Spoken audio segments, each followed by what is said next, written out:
झांसी में चुनाव को त्रिकोणीय नहीं बना पाई बसपा। भाजपा और गठबंधन में सीधी टक्कर, बसपा का कोर वोट बन सकता है भाग्य विधाता। झांसी की सियासत में कभी सिरमौर रही बहुजन समाज पार्टी इस बार लोकसभा के चुनावी रण को त्रिकोणीय नहीं बना पाई। इसलिए अब भाजपा प्रत्याशी अनुराग शर्मा और गठबंधन के कांग्रेस प्रत्याशी प्रदीप जैन आदित्य में सीधी टक्कर हो गई। हालांकि कौन जीतेगा और कौन हारेगा ये फैसला 4 जून को होने वाली मतगणना में ही तय होगा।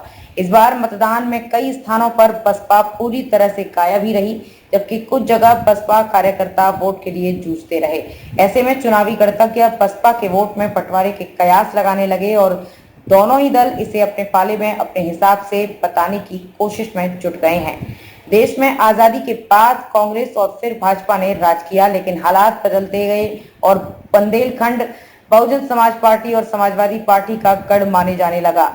यहाँ के मतदाता इन दोनों दलों के बीच ही सत्ता सौंपते रहे, लेकिन 2014 के लोकसभा चुनाव में हालात बदल गए। मोदी लहर में बुंदेलखंड ने सपा बसपा का तिलिस्म तोड़ा और सत्ता की चाबी भाजपा के हाथ में सौंप दी। 2017 के विधानसभा चुनाव में जनता ने इन दोनों दलों का सुपड़ा साफ करते हुए सभी 19 सीटों पर कमल खिला दिया।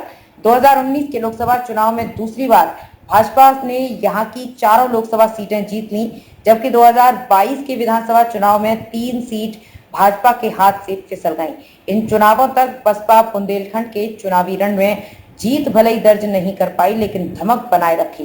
लेकिन अब की बार के लोकसभा चुनाव में बसपा का तिलिस्म काफी हद तक प्रभावित हो गया। बसपा ने अयोध्या के रवि प्रकाश कुशवाहा को चुनावी मैदान में उतारा, लेकिन पार्टी शुरुआत से ही मुख्य मुकाबले में कहीं खड़ी नजर नहीं आई।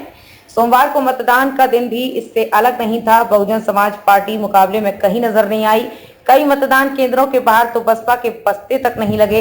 इसके बाद बसपा मतदाताओं को लेकर कयासबाजी शुरू हो गई। अपने अपने तरीके से दावे किए जाने लगे।